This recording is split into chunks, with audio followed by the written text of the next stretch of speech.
Make sure you value everybody this Christmas Day.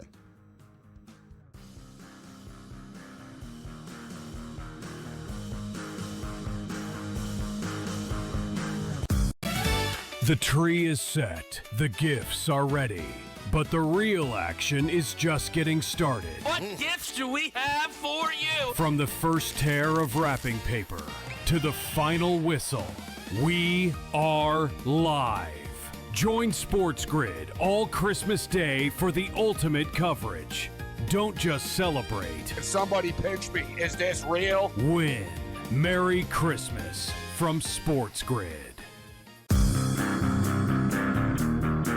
When did we become, so bitter that we can't accept another man's apology? We make mistakes all the time. And as a grown man, you have to say, I'm sorry every once in a while. And it's okay to say that.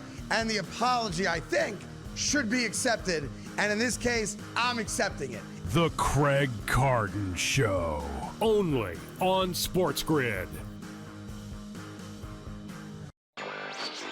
The Chicago Blackhawks of the National Hockey League are now official partners with Kalshi.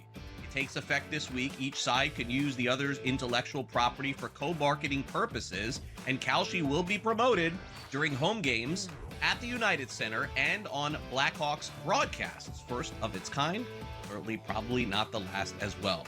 Newswire. Only on SportsGrid. Arvel Reese at 8%. I got to tell you right now, I have no idea who that is or if they're playing a joke on the joke. Yeah, that's going to be interesting Who is that? here, but I have no idea. Do you even know? But no idea. But don't you have to pick the Heisman winner, Don? Isn't that like the rule of thumb if you're going to take a quarterback? Is he not the best quarterback? The Early Line. Only on SportsGrid. What were the biggest media stories in 2025? Plus, what are we watching in 2026? FOS Today starts now.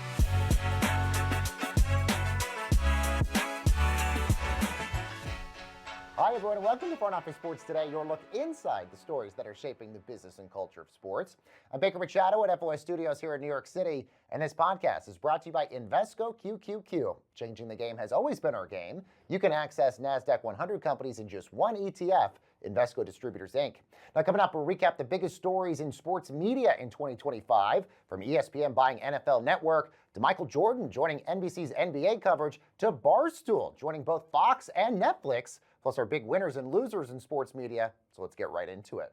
And joining me now to break it all down and the hits and misses in the sports media world are two of the smartest guys in the biz, authors of the Tuned In newsletter, Mike McCarthy and Ryan Glass-Steagall. Gentlemen, great to have both of you guys here. So you guys broke down the 10 biggest media stories of the last year on frontofficesports.com. So let's chat a few of them. And Mike, let's start with you. ESPN buying NFL Network and Red Zone. This was a really big deal.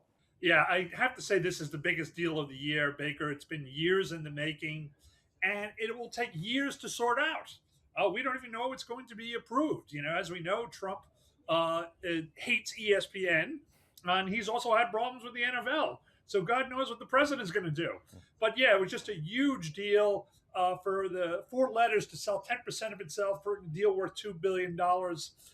Kind of reshapes the market. I mean, Glass, I think we're going to see similar deals like this where media companies and leagues are true partners, not just so-called partners.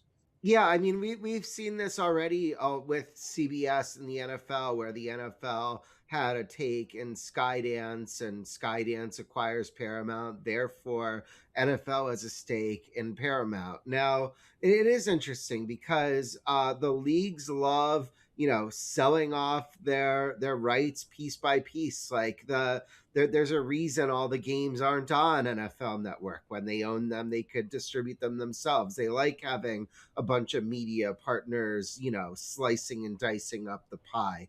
There's another interesting element to this. Now, this is not the biggest business consideration, but, I think NFL Network, the cupboard has gotten really bare over the last few years. There's Good Morning Football. They do the insiders at night. There's not a lot in between. ESPN has an armada of football reporters. Now, all of a sudden, those people, I think we're going to see them popping up on NFL Network too. And so there's going to be more for them to do. There's going to be more content on NFL Network. If you just want football talk, I think you're going to get more of it in this transaction. Yeah, and if I could just add one more point, I'm going to nickname ESPN Allstate after this deal because what this is, Glass, is the biggest insurance policy I've ever seen in my life. Right? It's a $2 billion insurance policy. With the NFL opting out of its deals, it becomes a lot harder to get rid of a true financial partner than just a network you do business with. Yeah. Yeah, and one of the other things, really briefly on this, was the drama surrounding the commercials on Red Zone. I mean, Glass, we thought for a while it was going to be, just a couple seconds of advertising, but every week it seems. I know that's true. We were hoping it was only going to be a couple seconds of advertising, but it seems like now we're getting more and more commercials now on Red Zone. Yeah, I mean, 4 becomes 8 becomes how many? And so there's doing what Netflix does and saying, okay, now you can buy the ad-free version. And it's like, that's what I already had before. Yeah, Baker, it's called ad creep. The creeping encroachment of advertising into every little, every part of our society, every part of our being. And ad creep only goes one way. It goes up. It never goes down. But the only time I saw ad creep not work this was a long time ago, Glass, but baseball tried to put ads on the bases. Like there were ads for a new Spider-Man movie, and they put it on the bases. And the purists in baseball, they went absolutely nuts, and baseball changed its mind. Yeah, I mean, we're gonna see more jersey patches. We're gonna see all sorts of ads in sports because it's like it's very tough. How can they grow their audience in the United States more than what they already have? Like what rock is the NFL gonna crawl under to find someone they haven't already reached? So you got to make more money from the people that you have. Let's move on to another big story this year, and it was Major League Baseball and their media deals. Obviously, there was a big question of coming up in the next couple of years. They can renegotiate all of them, but basically ESPN had Major League Baseball for the longest period of time, and then you had Commissioner Rob Manfred essentially kind of shading ESPN, saying that there were some other sort of deals that he could get out there, and it seemed like he was able to. Mike, they got NBC Sports and Netflix now as new media partners for Major League Baseball, and many people say this was a home run after a great year for Major League Baseball. Boy, what a year for Manfred. Everything he did, Baker, just came up roses. The changes, the pitch clock and all this. And then when everybody thinks that Major League Baseball is this devalued property, he gets NBC to come in and do Sunday Night Baseball. He gets Netflix to come in and do the Home Run Derby to over 300 million subscribers. It was a huge deal for them. But again, I got to give Jimmy Pitaro credit. He pulled the rabbit out of his hat. ESPN had baseball for 39 years, and it was gone. It was out the door. And somehow they pulled it off at the end, and they traded Sunday Night Baseball for a package of local rights and online and digital rights, which I think is pretty much more valuable. Well, on the topic, obviously, of new media partners, the NBA gave us some new ones, with Inside the NBA moving to ESPN, and then we have NBC joining the picture and giving us Michael Jordan, although I don't know how good his takes really were. Mike, what did you sort of think of all of this happening with the NBA? Well, the Inside the NBA trade was the biggest sports media trade since Disney traded Al Michaels for Oswald the Lucky Rabbit. Yes. I thought it was a brilliant move by Jimmy Pitaro. I thought it was great for fans. You saved an iconic show that everybody loves. And look, TNT got something out of it. They got a package of Big 12 games, and they could say that, they still belong to them. The funniest thing I thought about at Glass was as soon as this was announced, everybody just assumed that ESPN was going to ruin the show. Like they just assumed, that Stephen A was going to be on it. They were just going to completely revamp it. And of course, that turned out to be false. Yeah, I mean, I think the turning point of like this era of ESPN was when they brought in the Pat McAfee show, and he started, going after Norby Williamson, who was practically furniture at the network. And I was like, oh, this isn't going to work. He's going to be fired. Here he is almost, 3 years later. And I think the similar statutes apply for Inside the NBA. They're licensing this show. They knew what they were getting, and they're staying out of the way and just leaving them to be their irreverent selves. Yeah, I think Glass makes a great point, Baker, which is Jimmy Pitaro is not an original ESPN guy. He's a Disney guy. So when he comes in there, he's practical. If you can't beat them, join them. They've been beating their heads against the wall for 25 years trying to beat Barkley and company, and they never came close. So why not just grab their show? Yeah, and I think that was the biggest thing for a lot of viewers like me. We thought, oh, how much is this going to change? And that was sort of the conversation for so long. But it turns out it was exactly the same show we'd always been watching for all of these decades, which was really great. Let's move, Glass, to another story that happened this year was Barstool taking over a bunch of different platforms, no longer really just on podcasts, joining FS1 after all the sort of turmoil that happened in terms of their programming slate at FS1. And then they get a deal to have a lot of their video podcasts go to Netflix as well. Yeah, so, gone are the days when Barstool gets a show in the middle of the night on ESPN2 and then it's gone 1 week later.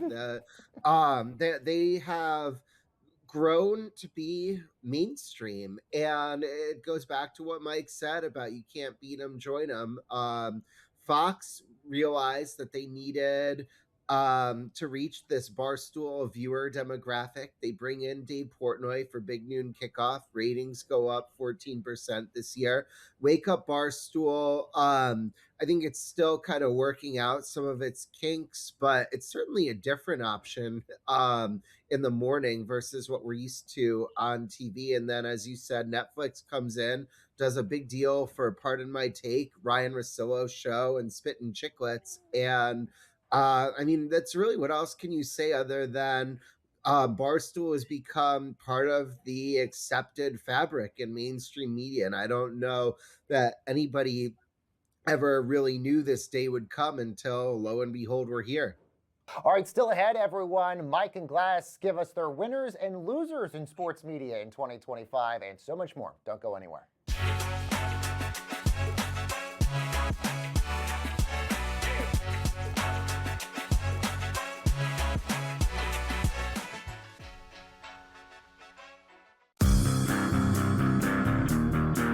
When did we become, so bitter that we can't accept another man's apology? We make mistakes all the time. And as a grown man, you have to say, I'm sorry every once in a while. And it's okay to say that. And the apology, I think, should be accepted. And in this case, I'm accepting it. The Craig Carden Show, only on SportsGrid. When you look at this NBA Cup, you have to think about the importance. As a coach, I find a lot of importance. This wasn't a gimmick win. The Knicks earned it the hard way, and it matters in April as Mike Brown continues to build that culture in New York, and now, in my opinion, the Knicks are legit contenders to win the NBA title. Pro basketball today, only on SportsGrid.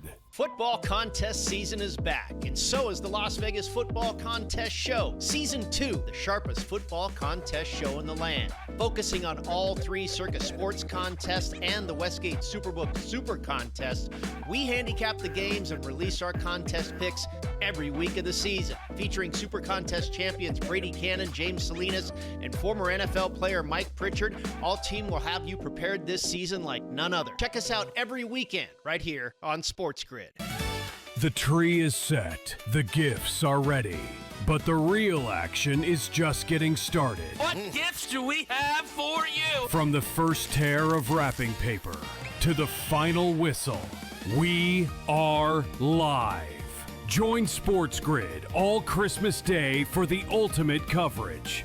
Don't just celebrate. Somebody pitch me. Is this real? Win. Merry Christmas from SportsGrid.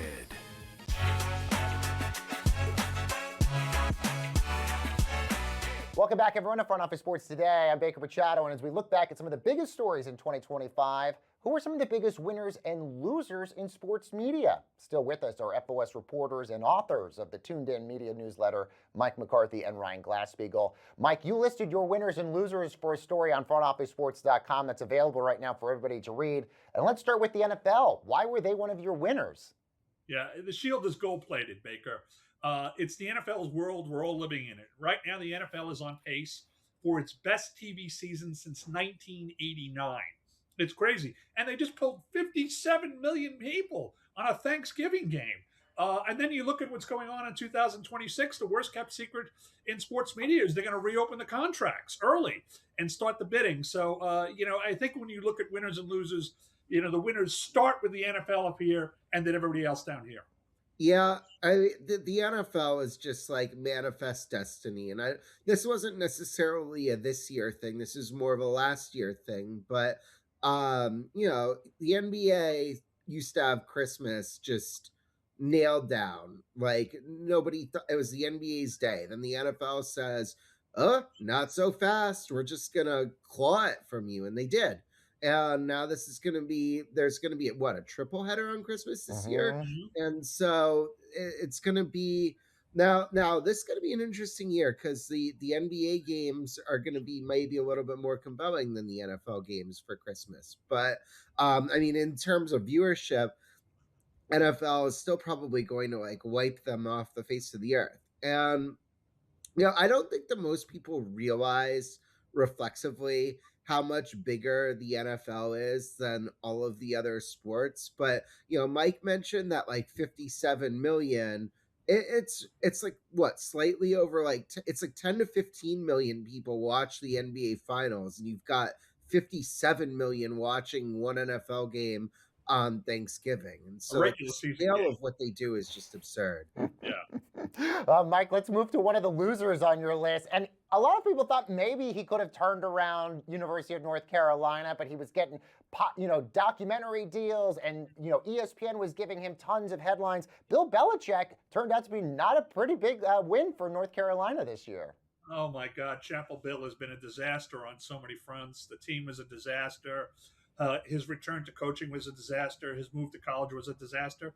And more importantly, his personal life was a complete disaster. I mean, it all started with that fateful CBS interview where Jordan Hudson said, "We're not going to answer anything about that," even though everybody already knew how they met. She posted it. They met on an airplane. And after that, it just destroyed, I think, Belichick's brand glass. His brand was always this disciplined, no distraction, no nonsense coach. And, here he's sort of being, led by the nose by this 20-something girlfriend / manager. It was a year of living dangerously for Belichick. It didn't work out. I can't believe that they're bringing him back. Remember, like his buyout goes down to almost nothing after the year. I'm stunned that they are retaining him. I think that the real plan there, Baker, is for Belichick to only coach a couple of years and then slide his son into the job.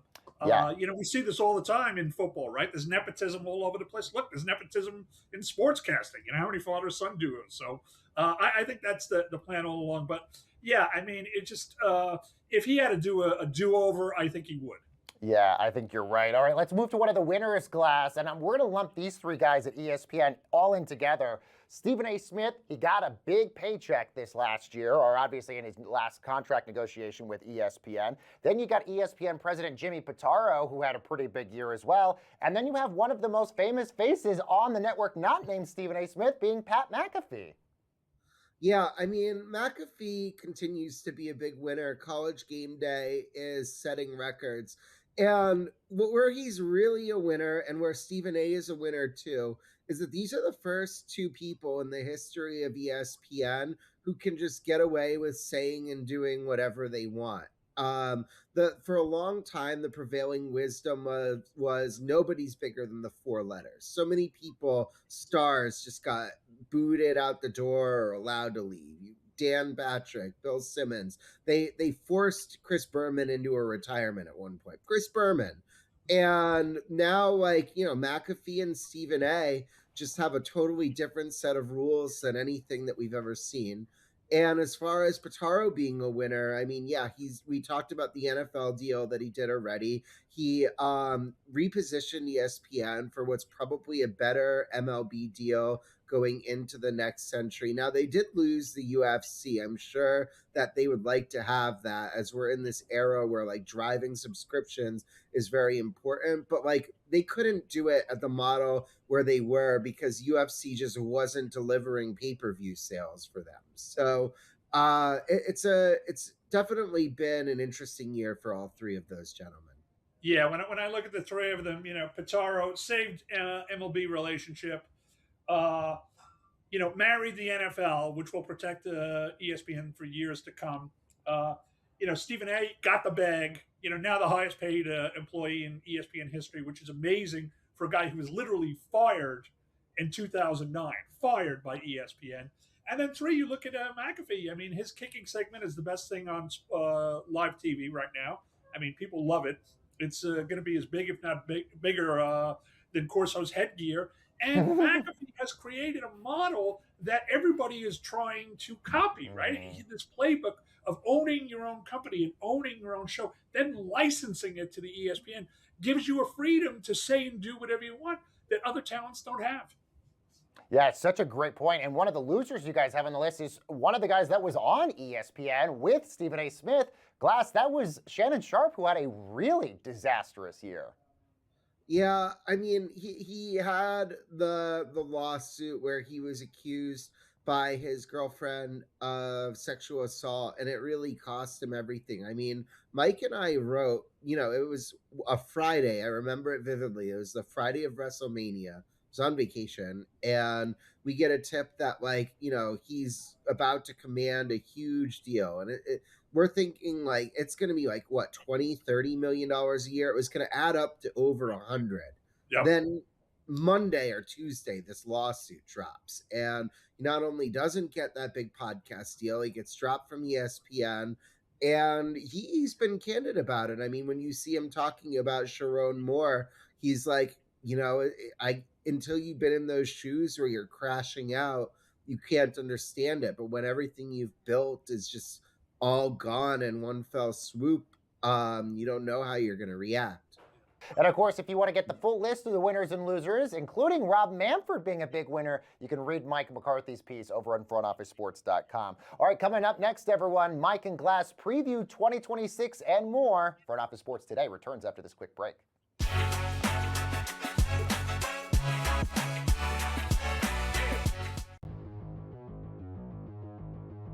For those of you who have never watched, we could easily just call it true or false, but we got creative because that's what we do. We create content here on the show. We call it buy or sell. Tucker will lead the Bucks in touchdowns this season. I never, ever would have thought that this would even be a buy or sell, but here we are.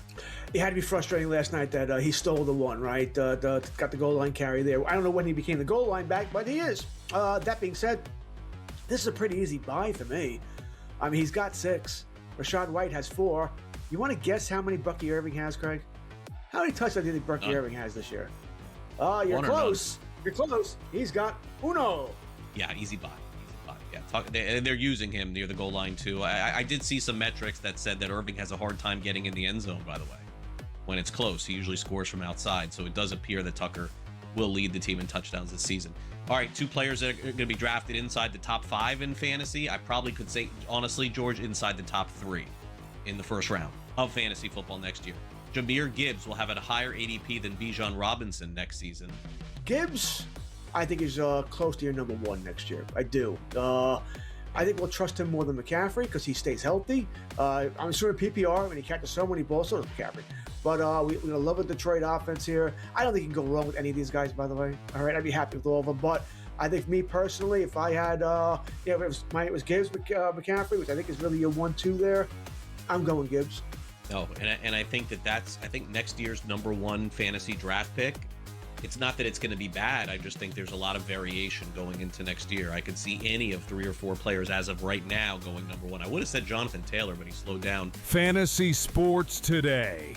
Friday, starting at 3 p.m. Only on SportsGrid.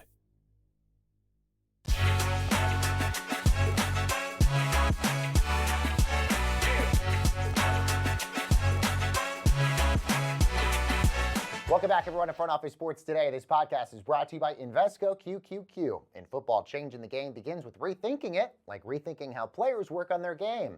And with wearable tech, advanced analytics, AI, and more, that same innovative thinking that changes the game could also change your portfolio. And Invesco QQQ gives you access to the innovators who are rethinking the world, so let's rethink possibility. And now that we've recapped the last year, let's preview the big sports media stories ahead in 2026. Still with us are tuned-in authors Mike McCarthy and Ryan Glass-Steagall. Mike, let's start with you. What is something you're watching in 2026? I think the NFL opens negotiations on its media right early. It has an opt-out clause. The NFL sat back and saw, the NBA gets $76 billion for its rights. And they're like, our rights are worth $110 billion. They should be twice that. So I think they're going to open negotiations with that. Fox and other networks have already signaled that they're ready to, talk whenever the NFL is. So I expect that to happen, fairly soon. The other thing that I think is going to happen here, Glass, is I think you're going to see the NFL sell an international rights package and create a permanent window in that 9 a.m. ET Sunday. Really a fourth package, if you will, for fans. So you're going to have NFL football from 9 a.m. in the morning to 12 midnight ET. And it's going to be football all day. And, I know, Cuban has predicted the NFL is a hog and hogs are going to get slaughtered. But this hog just keeps getting fatter and fatter, Baker, and it never goes on a diet.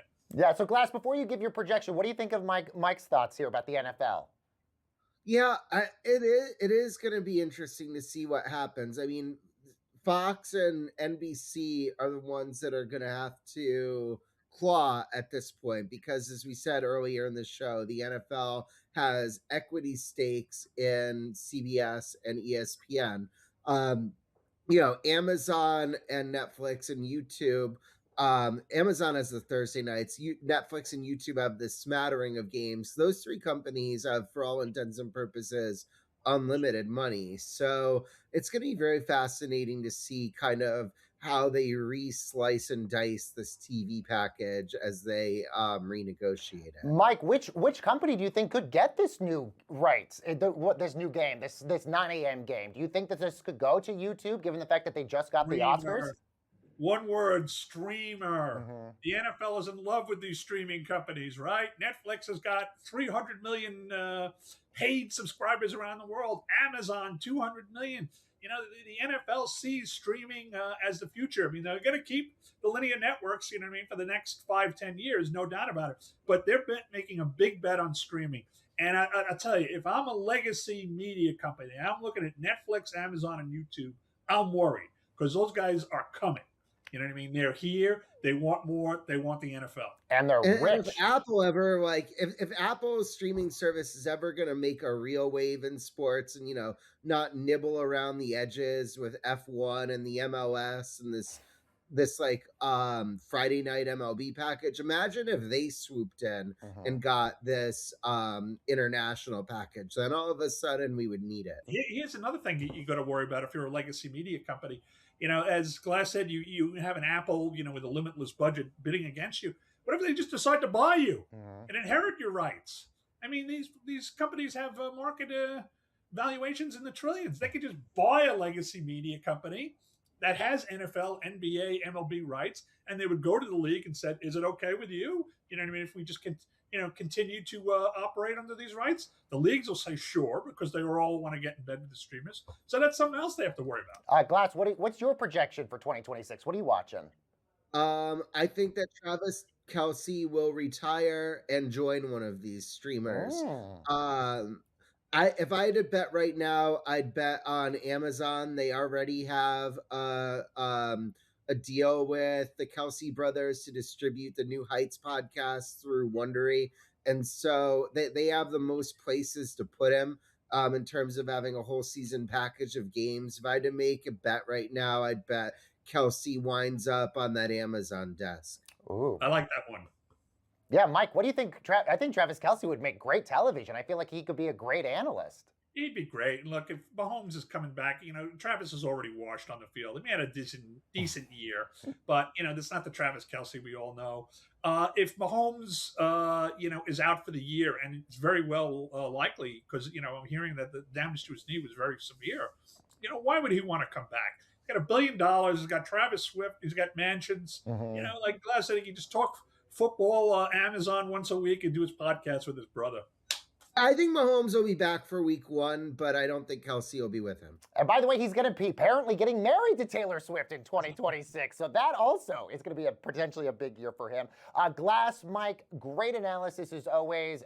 Thank you guys so much for all the good scoops that you guys had over the course of 2025. And we're looking forward to all the good stuff that you guys got in 2026. And thank you at home for watching us. We will see you back here for more Front Office Sports Today next week. All right, and that'll do it for this edition of Front Office Sports Today. Thank you